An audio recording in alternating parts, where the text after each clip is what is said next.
चलिए शुरुआत करते हैं। कुछ सवाल जो ईमेल के जरिए आए हैं। सबसे पहले जो सवाल है वो एजुकेशन लोन से जुड़ा हुआ है। सवाल अशोक मेहता जी का है, भोपाल से इन्होंने भेजा है। सवाल इनका यह है कि इन्होंने सेंट्रल बैंक ऑफ इंडिया से एक एजुकेशन लोन लिया था 2008 में, जैसा कि इन्होंने बताया है बीटेक कोर्स के लिए लिया था और 2012 में कोर्स कंप्लीट हुआ, यानी कि 4 साल की इंजीनियरिंग कंप्लीट हुई।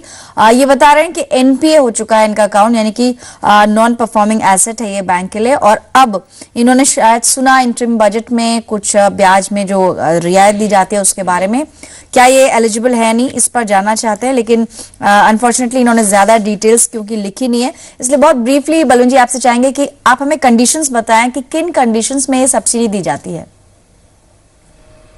देखिए पल्लवी, ऐसा है कि अभी जो ये बजट में जो प्रपोजल आया था इंटरिम बजट में कि जो पहले जो लोन डिसबर्स कर दिए गए थे उस पे जो इंटरेस्ट की सब्सिडी का प्रोविजन था, तो जो लोन मार्च 2009 के पहले डिसबर्स हो गए हैं और अगर 31 दिसंबर 2013 तक अगर आउटस्टैंडिंग थे तो उनको भी इंटरेस्ट सब्सिडी के लिए एलिजिबल कर दिया था।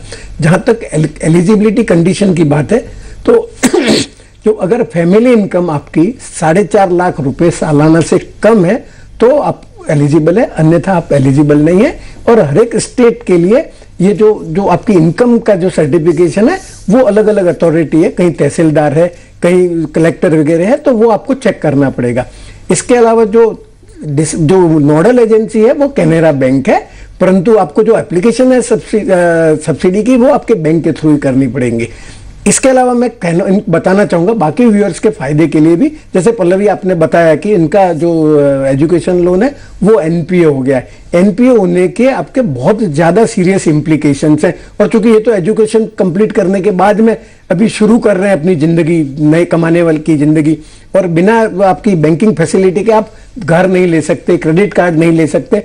तो मेरा सुझाव रहेगा कि इनका जो एनपीए हो गया है इसको तुरंत से तुरंत पेमेंट कर देना चाहिए और मेरा सुझाव रहेगा कि पूरा का पूरा पेमेंट कर दें। अगर ये सेटलमेंट वगैरह करेंगे तो भी ये उनका जो सेटलमेंट किया है वो जो इनकी सिबिल की हिस्ट्री है उसमें दिखेगा। तो आपको जो भी लोन या जो क्रेडिट फैसिलिटी, बैंकिंग फैसिलिटी से आप अवेल करते हैं, आपको टाइम टू टाइम पेमेंट कर देना चाहिए। कभी कभार डिले या डिफॉल्ट हो गया तो कोई प्रॉब्लम नहीं है, बाकी अगर कंसिस्टेंट डिफॉल्ट होगा तो आपका जो सिबिल का जो स्कोर है वो कम हो जाएगा और आपकी जो एलिजिबिलिटी है या एबिलिटी है बैंकिंग सिस्टम से बोरो करने की वो कम हो जाएगी। जी, यानी इम्प्लीकेशंस जानना भी बहुत जरूरी है। कोई भी लोन में अगर आप डिफॉल्ट करते हैं, आगे चलकर दूसरा कोई लोन लेने जाएंगे वहां पर जरूर दिक्कतें हो जाएंगी। कंडीशंस आपको बता दी हैं एक्सपर्ट ने कि किन लोगों को ये सब्सिडी मिलती है। अब रुक करेंगे के सुब्रमण्यम जी का, जो इस वक्त हैदराबाद से हमारे साथ फोन लाइन पर जुड़े हैं।